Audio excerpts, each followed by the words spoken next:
My marriage had only been a year when my mother started taunting my wife, saying, "You are barren. You can never give me the joy of having a grandson." She then started telling me, "You should marry another woman and divorce her." But my wife started pleading with my mother, saying, "Well, for God's sake, do not get me divorced. I will live in this house as your servant. I will do whatever you say." My mother agreed, and then one day she took my wife to a spiritual healer, Amo Baba. But what that spiritual healer did was so shocking that the ground beneath my feet seemed to slip away. I started hating my own mother. My name is Arif. When my mother thought about my marriage, she said, "I will only bring a girl from a poor family." I could never understand this statement of my mother. We belonged to a well-off family, and I was also good-looking. But why did my mother insist on marrying me to a poor girl? My marriage could have easily been arranged in a wealthy and well-reputed family. One day I finally asked my mother why she wanted a girl from a poor household. She replied, "Such girls have fewer demands and settle well in their homes." Although I did not understand my mother's logic, I had never liked any girl before, so I simply bowed my head to the girl she chose for me. I saw my wife for the first time on our wedding night and handed her over to my mother. She was a 20-year-old beautiful girl, fair-complexioned and modest. Marrying Sakina made me very happy. My mother's words turned out to be true. Sakina was exactly the kind of girl who barely spoke. I had never even heard her say "uff" in front of my mother. Even though my mother was a strict woman who had a habit of finding faults in everything, even in perfectly good meals before marriage, I was always worried that if my wife turned out to be outspoken, she would create a scene at home because of my mother's constant criticism. But Sakina was not like that. My life was very peaceful. I never disagreed with my mother on anything. Once, Sakina tried to complain about my mother to me, but I immediately silenced her harshly. I told her, "Beware. Don't you dare say a single word against my mother in front of me." My tone was so intimidating that she became frightened. She didn't say anything to me. It was as if her tongue had been sealed. Just a few months had passed since our marriage when my mother started thinking about a grandson. She said, "Why is your wife not expecting yet?" Hearing this, I looked at my mother in surprise and said, "Mother, what do I or Sakina have to do with this? This is Allah's will." She replied, "Make Sakina understand properly. I only want a grandson. How could I explain this to Sakina?" I was educated enough to know that having a son or a daughter is not in a person's control. However, I did not say anything to my mother and just nodded my head. But as time passed and Sakina did not conceive, my mother's taunts began. One day my mother said to me, "I took your wife to a midwife. She seems barren to me. That is why I keep telling you. I don't have any hope that she will give me a grandson." Only a year had passed since our marriage when my mother started poisoning my ears against Sakina. She kept repeating that this woman was barren and that I should quickly remove her from my life. What could I say to this poor woman? She had never spoken a word in front of me, nor had she ever complained about anything. One day, I took her to a herbal doctor, Hakim Sahib. He gave her some medicines and prescribed treatment for a few months. Sakina took the medicines regularly, never missing a single dose. But when nothing changed, I took her back to the Hakim. What he told me next made me furious. He said, "I think your wife doesn't need treatment." "You do." Then he wrote down a few tests on a slip of paper and said, "Get these done. I suspect the problem is with you, not your wife." This was a deep blow to my masculinity. How could we, honorable men, tolerate such things? If a couple has no children, no one ever questions the man. Only the woman is blamed. Right there in front of the Hakim, I tore the slip and threw it away. I said, "What nonsense are you talking about? I am perfectly fine, and there is nothing wrong with me. Understand? If you can't treat her, just say so. There's no need to find faults in me." Seeing my anger, the Hakim became a little nervous. I grabbed my wife's hand and brought her home. When I told my mother about this, she got angry too. She said, "That Hakim is crazy. He just says whatever comes to his mind. My strong and healthy son is perfectly fine, mashallah. Now I will definitely get you remarried.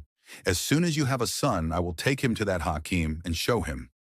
2 years had passed since our marriage, but there was still no hope of having a child. One day my mother said, "Enough is enough. In a few months, I will arrange your second marriage. Divorce Sakina." I did not want to leave Sakina, but in front of my mother, I could never speak up. Hearing this, Sakina started crying. She folded her hands in front of me and my mother, pleading, "For God's sake, don't divorce me. I will live in your house as a servant for the rest of my life. I will do whatever you say. But for God's sake, don't send me back to my home by divorcing me. If my younger sister's proposals do not happen, people will say that one sister got divorced and returned home. So how will the other one settle down?" Hearing Sakina's tears and sobs, my heart was torn apart. She was sitting on her knees with folded hands in front of my mother. I couldn't bear to watch. I held her by both arms and helped her stand up. I said, "You don't need to worry. Neither will I marry again, nor will I divorce you." Hearing my words, my mother looked at me in anger. I continued, "Mother, you can get her treated in any way you want. I will not stop you or object to it. But I cannot leave her, nor will I marry another woman because she has never given me a reason to complain. I cannot commit such an injustice against her." Perhaps my decision did not sit well with my mother. She kept glaring at me angrily. I held Sakina's hand and took her to the room. She was still sobbing and hiccuping. Holding both my hands, she said, "Thank you very, very much. You have saved my honor." The next day, my mother did not speak to me. Whenever I tried to talk to her, she turned away. I pleaded, "Mother, for God's sake, don't be angry with me." But I cannot leave my wife. For 2 or 3 days, she didn't talk to me at all. I kept begging and trying to convince her. Finally, after 4 days, my mother agreed to talk on one condition. She could get Sakina treated however she wanted, and I would not interfere. And if within a year Sakina did not conceive, then I would definitely marry again. My mother had no objection to me keeping Sakina, as long as I did not divorce her. She said, "She will sit in a corner of the house like some useless object. And beware, you must never give her more importance than me." Hearing this, I fell silent. I could not disobey my mother. My mother then took Sakina to different people for treatment. I started noticing amulets hanging around Sakina's neck all the time. Late at night, she would sit on the prayer mat, reciting verses. Sometimes she tied strings around her hands, sometimes around her feet. In short, whatever my mother said, she followed. Seeing her condition, I sometimes felt pity for her. She was doing everything for the sake of having a child. Yet even after all this, she did not conceive. 6 months passed, and now Sakina's complexion started turning pale. She repeatedly asked me, "If I don't have a child within the next 4 months, will you really marry again? Will you really push me away? Will I be left like a servant in a corner of this house?" What could I say in response? Helplessly, I told her, "I have no choice. If we have a son, all our problems will be solved." Around that time, one of my mother's neighbors told her about an Amal Baba, a spiritual healer in a nearby village. He claimed to have a sure cure for childless women and guaranteed they would give birth to a son. The moment my mother heard this, her face lit up with excitement. She took Sakina and me to that Amal Baba. His small, dimly lit room was filled with followers. We sat in a corner. Whoever that Amal Baba was, he was inside the room. It was a small room where couples would go in and return smiling after 5 minutes. Finally, after waiting, it was our turn. As soon as we went to Amal Baba, my mother was with us. Sakina was a very beautiful woman. She had hidden her face under a veil. I don't know why, but something about that Amal's appearance seemed strange to me. He was wearing a black robe, had a thick beaded tasbih around his neck, and rings on the fingers of both hands. The moment we sat before him, he glanced at Sakina once again. I don't know why, but seeing all this made me feel uneasy. Then he spoke. "Tell me, daughter, what is the issue?" My mother quickly responded, "My daughter-in-law is barren." Saying this, she looked toward Sakina. The Amal then asked, "How long has she been married?" My mother answered, "It has been 2 full years, but there is no hope for a child. We have heard great things about you. We have come from another village." What was disturbing me was that the Amal's eyes remained fixed on Sakina's face.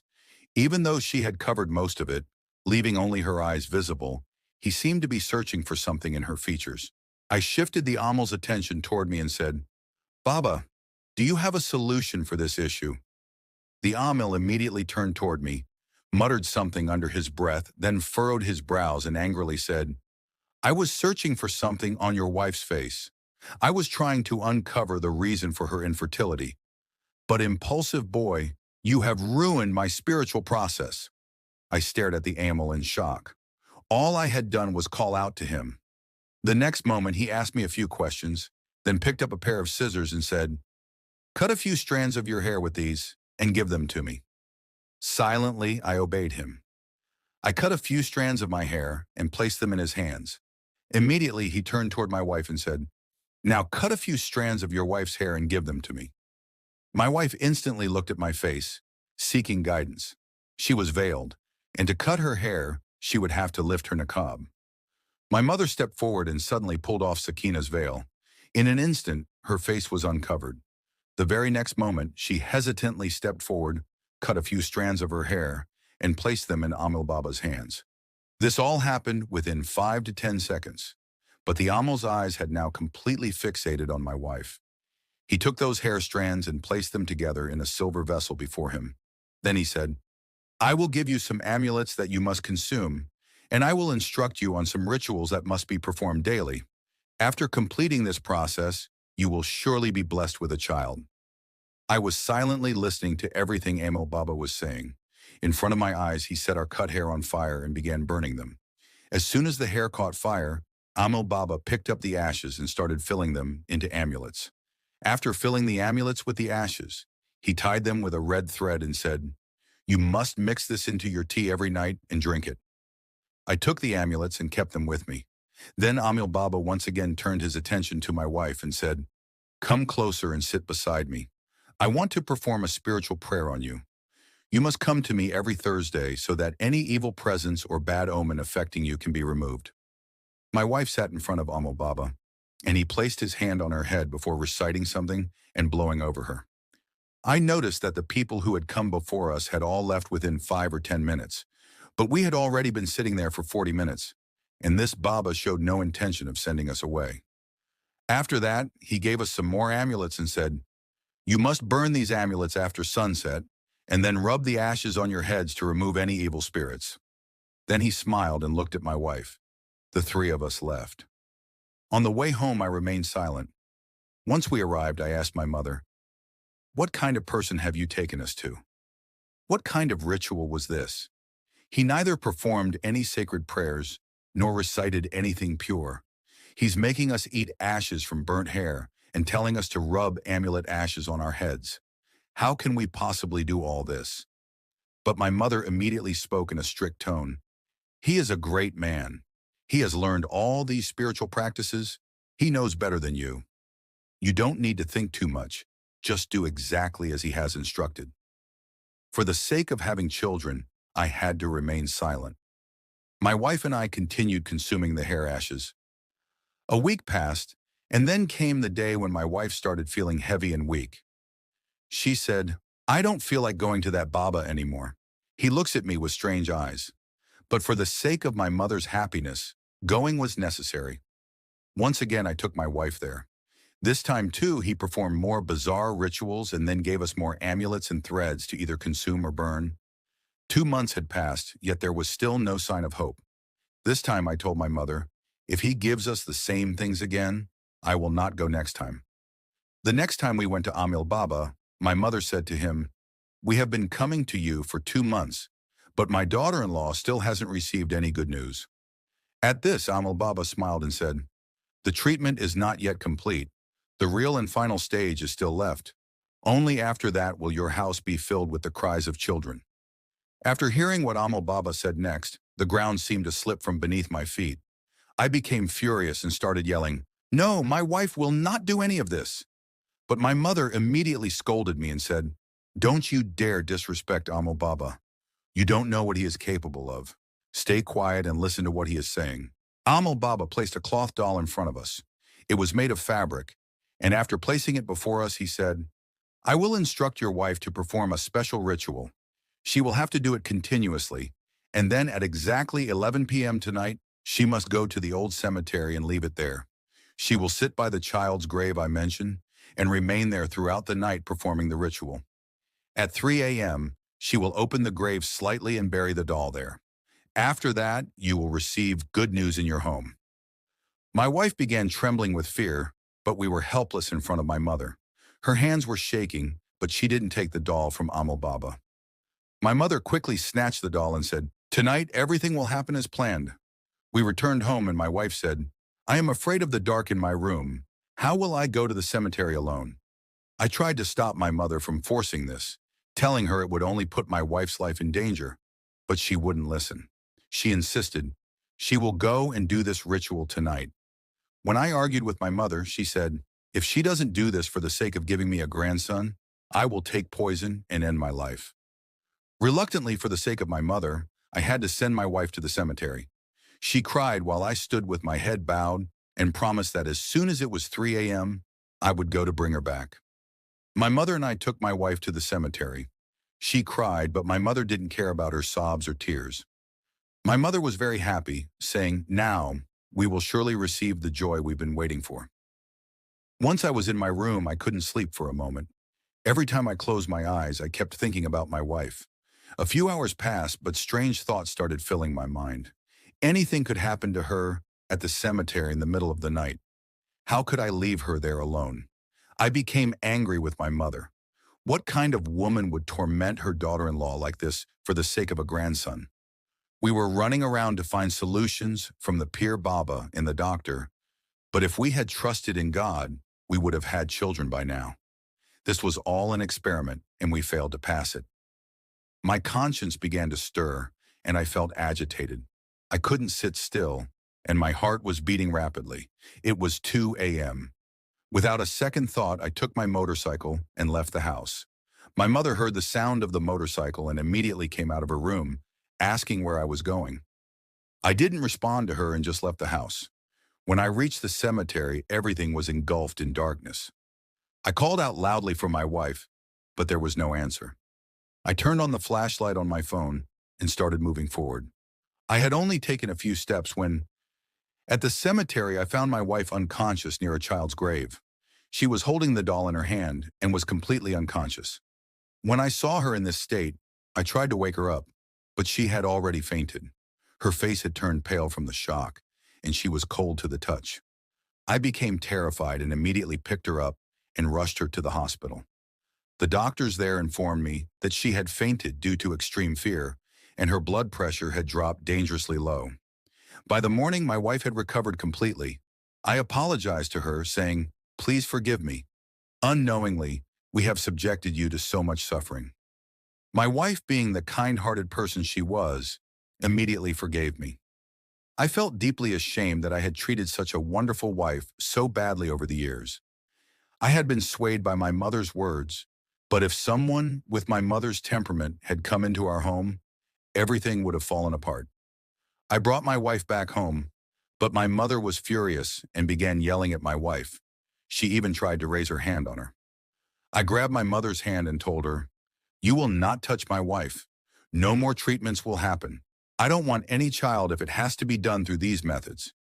You should be grateful for having such a wonderful daughter-in-law who has endured all your cruelty." My mother stood speechless, like a statue. For many days, she didn't speak to me. She tried once again to provoke me against my wife, but this time I didn't listen to her. Gradually, her attitude towards my wife began to change for the better, because I had stood firm for her. A few months later, my wife's health began to deteriorate again.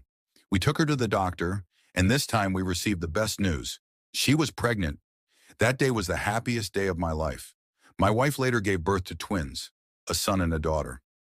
Our lives were filled with happiness, and I thanked Allah for everything. If I had been even an hour late that day at the cemetery, who knows what would have happened. Therefore, never listen to the words of an Amal Baba. Place your trust in Allah. I hope you learned something valuable from this story. If you found it helpful, please like and share it with your friends. Also, don't forget to subscribe to our channel. Thank you.